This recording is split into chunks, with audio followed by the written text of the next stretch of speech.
Halo, selamat pagi. Kita bertemu kembali di mata kuliah kimia fisika. Pada hari ini kita akan membahas mengenai zat, ya. Jadi yang akan kita bahas adalah mengenai konsep zat. Nah, zat seperti yang kita ketahui, ya, ada beberapa hal. Pasti kita tahunya adalah zat padat, zat cair, dan zat gas. Namun yang akan kita bahas saat ini adalah mengenai massa jenis zat, kemudian wujud zat, dan teori partikel zat. Sedangkan padat, cair, gas itu masuk dalam wujud zat. Di wujud zat pun ini akan banyak yang dibahas juga nanti. Ini berhubungan juga nanti dengan teori partikel zat. Karena teori partikel zat ini berhubungan dengan susunan dan gerak partikel yang mempengaruhi jenis zatnya atau wujud zatnya.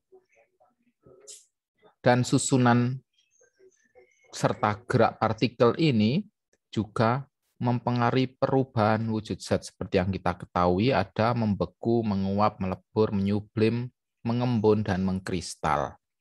Ini adalah contoh-contoh perubahan wujud zat yang dipengaruhi oleh yang terjadi karena adanya partikel zat. Oke, kita bahas dulu teori partikel zat ya. Seperti yang terlihat, ya. Ini ada partikel-partikel, ya, dia saling mengikat, ada juga yang saling pergi ke segala arah, ada juga yang dia tidak terikat, tapi dia tidak pergi ke segala arah. Partikel zat padat. Nah, dari gambar terlihat namanya aja partikel zat padat ya. Dia bentuknya sangat teratur, dapat dilihat di gambar juga. Partikel-partikelnya sangat teratur dan tersusun rapi, mempunyai jarak partikel antar partikel yang sangat rapi, gaya tarik-menarik partikel sangat kuat, partikel ini tidak dapat bergerak bebas untuk berpindah tempat, mampu mempertahankan bentuk dan volumenya. Jadi kalau kita ngomongkan zat padat, ya bentuknya seperti itu. Dia tidak bisa berubah bentuk. Tidak dapat bergerak bebas lebih tepatnya. Ya.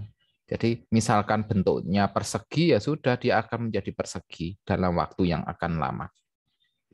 Dan mempertahankan bentuk dan volumenya seperti itu.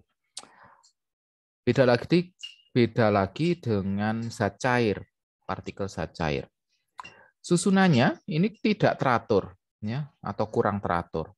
Jarak antar partikel kurang rapat. Partikel ini bergerak bebas, bisa berpindah tempat. Meskipun partikel-partikelnya tidak dapat memisahkan diri dari kelompoknya. Meskipun dia dapat bergerak bebas, dia masih tidak dapat memisahkan diri dari kelompoknya. Ya, jadi kalau air ya sudah, dia akan berkumpul dengan air. Kalau dia minyak, dia akan berkumpul dengan minyak. Nah, jadi memang meskipun dia bergerak bebas, sehingga volume dari zat cair ini berubah-ubah sesuai dengan wadah atau ruang yang ditempati. Namun diingat, dia tidak dapat memisahkan diri dari kelompoknya. Jadi kalau air ya sudah berkelompok dengan air, minyak berkelompok dengan minyak, gitu. Ya, makanya ada air dan minyak itu selalu ada pemisah, ya, selalu terpisah, tidak akan sulit untuk bercampur.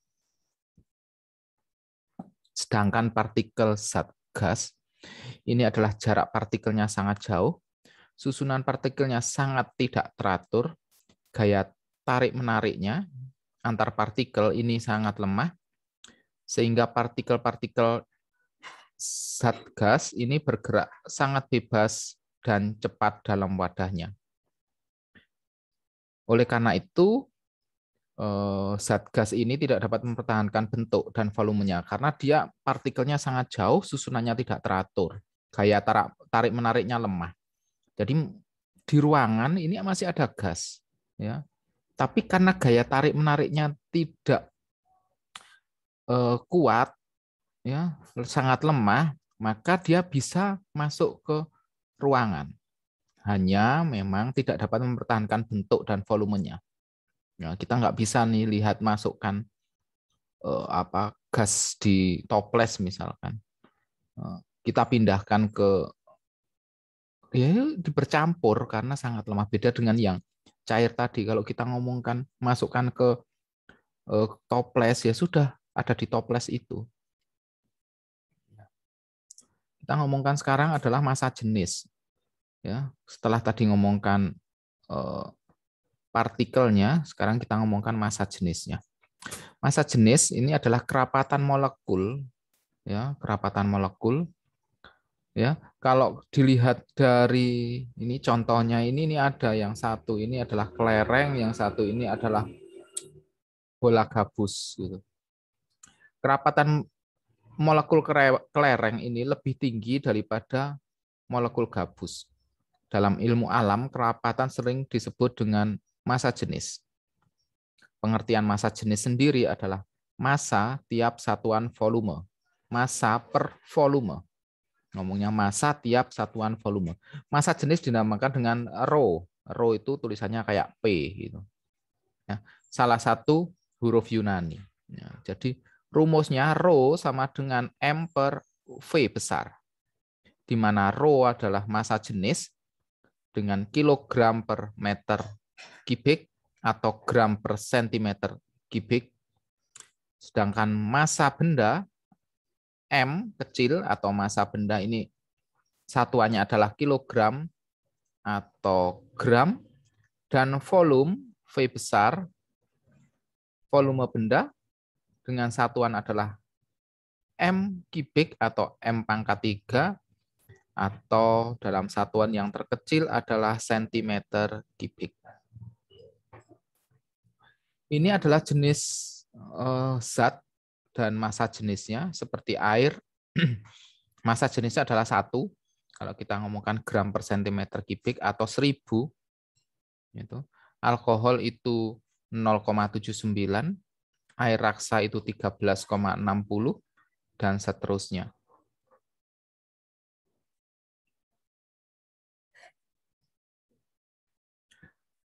Oke, gimana cara menghitungnya? Ini adalah ada contoh soal. Berapa jenis massa balok yang dimiliki? Ya. Jika masanya adalah 2000 kg dan volumenya adalah 2 meter kubik. Dimasukkan aja ke rumus, kan tinggal masukkan ke rumus. P sama dengan M per V, di mana rho sama dengan M per V, di mana rho adalah massa jenis zat, M adalah massa zat, dan V adalah volume zat. Tinggal masukkan aja. Rho sama dengan M per V, 2000 kg per 2 meter kubik sama dengan 1000 kg per meter kubik. Ini adalah massa jenis dari balok tersebut. Coba dikerjakan untuk yang 2, 3, dan 4. Silakan Anda kerjakan, kemudian nanti tuliskan jawaban Anda di Google Classroom yang telah disediakan. Ada 3, yaitu konversi satuan massa jenis 500 kg centimeter kubik sentimeter min 3 pangkat min 3 0,8 gram sentimeter min 3. Ini dijadikan gram dan dijadikan kilogram. Itu bisa dicek. Lalu yang ketiga, sebuah massa balok mempunyai panjang 10 cm, lebar 5 cm, dan tinggi 5 cm. Jika massa balok tersebut 1,5 kg, tentukan massa jenisnya. Dan yang keempat, sebuah aluminium mempunyai massa 27 gram. Tentukan volume aluminium tersebut. Gitu ya. Kalau yang nomor 4, silahkan dicek di tabelnya tadi itu. Ya. Aluminium, wah itu ada massa jenisnya. Oke, sekarang kita lebih mendalam lagi ke wujud zat. Seperti dilihat ada berbagai macam jenis, ada padat, cair, dan gas. Menurut wujudnya ada 3 golongan zat, yaitu padat, cair, dan gas. Sifatnya, ya, oh ini. Tadi kalau ngomongkan bentuk zat padat ya, sesuai dengan molekulnya dia akan seperti ini. Tapi begitu zat cair dia akan mengikuti wadah. Dan zat padat karena ikatan tarik-menariknya sangat lemah, dia ada di mana saja. Ini adalah sifatnya dari zat padat, sifat-sifat dari zat padat, zat cair, dan zat gas. Dari bentuknya, zat padat akan tetap, zat cair mengikuti wadahnya, dan zat gas mengikuti bentuk wadahnya. Volumenya, zat padatnya akan tetap, zat cairnya tetap, zat gasnya tergantung pada tempatnya. Pemampatan, apakah bisa dimampatkan atau tidak? Zat padat tidak bisa dimampatkan, zat cair sulit untuk dimampatkan, dan zat gas mudah untuk dimampatkan. Ini berhubungan dengan tarik-menariknya. Semakin lemah dia, ikatan tarik-menariknya akan semakin mudah untuk dimampatkan. Lalu massa jenisnya. Zat gas umumnya mempunyai massa jenis yang besar. Zat cair mempunyai massa jenis yang sedang, dan zat gas mempunyai massa jenis yang sangat kecil. Kemudahan mengalirnya, zat gas mudah mengalir, zat cair dapat mengalir, dan zat gas juga dapat mengalir. Perubahan wujud zatnya, kita digolongkan menjadi 6 peristiwa. Yang pertama adalah membeku. Membeku itu adalah peristiwa perubahan wujud dari cair menjadi gas. Dalam peristiwa ini, zat akan melepaskan energi panas. Kemudian mencair. Mencair adalah peristiwa perubahan wujud zat dari padat menjadi cair. Dalam peristiwa ini akan memerlukan energi panas untuk usaha dalam mencair dari zat padat ke zat cair. Sedangkan menguap adalah perubahan dari cair menjadi gas. Dalam peristiwa ini zat akan memerlukan juga energi panas. Lalu mengembun. Mengembun adalah perubahan wujud dari zat gas menjadi cair. Dalam peristiwa ini, maka zat gas tersebut akan melepaskan energi panas. Lalu menyublim. Menyublim itu adalah peristiwa perubahan wujud dari padat menjadi gas, dan peristiwa ini akan memerlukan energi panas. Dan yang terakhir adalah mengkristal. Mengkristal adalah peristiwa perubahan wujud dari gas menjadi padat. Untuk peristiwa ini, maka zat akan melepaskan energi panas, sehingga dia dapat mengkristal. Untuk lebih jelasnya, perubahan zat tersebut dapat digambarkan secara skematik yang dapat dilihat, di mana kita lihat padat berubah menjadi cair, namanya adalah mencair. Sedangkan cair berubah menjadi padat, namanya adalah membeku. Lalu padat berubah menjadi gas, ini namanya menyublim. Kalau gas berubah menjadi padat, ini namanya adalah mengkristal. Kalau zat cair berubah menjadi gas, ini adalah menguap. Dan gas berubah menjadi cair, ini adalah mengembun. Dari skematik ini, kita akan hubungkan semuanya dengan produk pangan.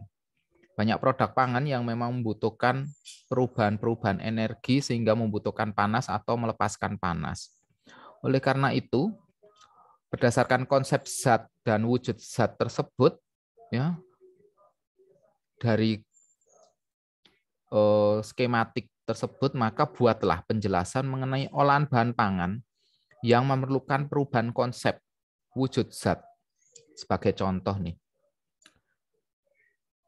Ini contoh aja, jadi nanti nggak boleh dipakai.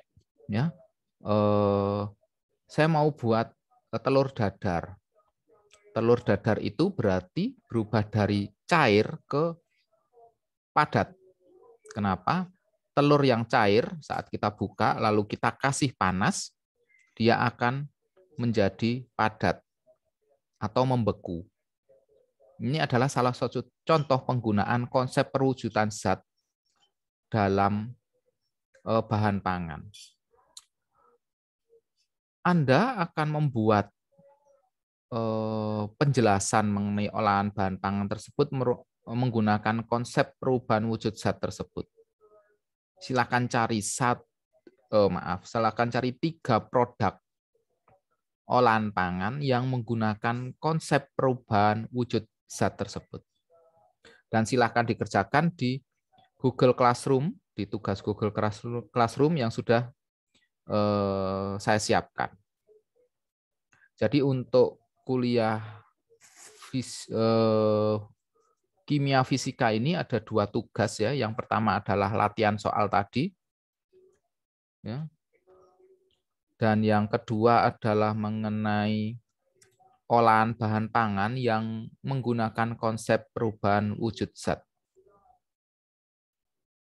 Bisa dipahami? Apabila ada pertanyaan, silahkan tuliskan di kolom komentar. Di kolom komentar di Google Classroom. Sekian dan selamat mengerjakan.